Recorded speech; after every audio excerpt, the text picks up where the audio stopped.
If you just got cut, you might have gotten stitched up in the ER, or maybe you decided to take care of it yourself at home.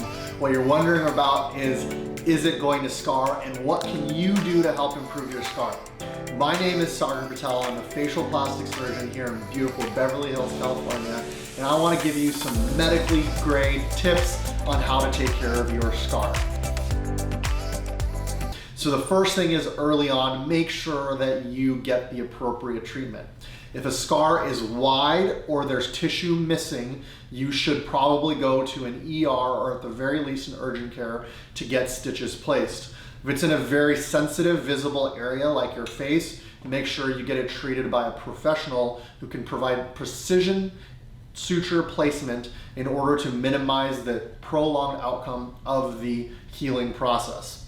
Now, when we place sutures, the one thing that's going to cause problems with a scar is tension. The specific type of sutures that we use, and more importantly, the way they're placed by a plastic surgeon, is going to be different than possibly in the ER, and that's what's going to give you a little bit better of an outcome.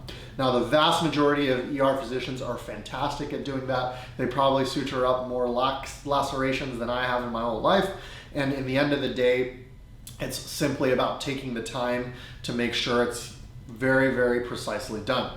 Now that you're home and your sutures are in place and everything is on its way to being healed, it's really important that you take care of that incision with the utmost detail. The first thing is making sure it's well lubricated. Dry incisions will lead to poor healing. You want to make sure that all dried blood has been removed.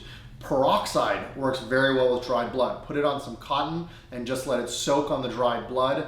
Don't pick at straight dried blood. Once it's soaked, it'll soften, and then you're going to put ointment to further soften it and keep it moist all day. Eventually it'll fall off on its own. Once you've kept it clean and moisturized, the stitches will come out. Once the stitches come out, it comes down to what every dermatologist tells you. Put on sunscreen, avoid the sun. The sun is going to cook it, and it's not going to get the right collagen formation to heal as well as possible. You want to do that over the course of the first 6 weeks for sure. When we have any cut, it takes 6 weeks for a scar to fully mature and heal. Prior to that, the strength of the skin is nowhere near the maximum it will be. And after that 6-week period, no matter where it is, it's going to continue to mature, but it's going to be mainly healed.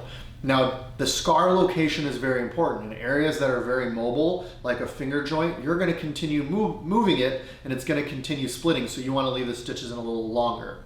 When it comes down to it in the long-term process, other than wearing sunscreen, there's one specific thing you're going to want to do, and that is use silicone-based treatments. Whether it's a sheet or a gel, you can check out the links below on Amazon for ScarFade, which is my go-to, or a silicone sheet, and you're going to apply these at night to help the healing process. Now, it's important to understand that products like Mederma, which is onion skin extract, have been proven in scientific studies to not work, and though they're sold as that, and sometimes they now even put silicone in it, the onion skin has been proven to not work.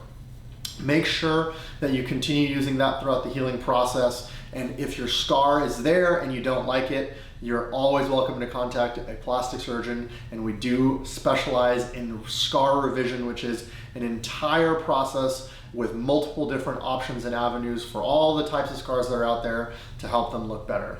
If you have any questions, feel free to reach out. Please don't forget to like, subscribe, and hit the ring button to get notifications.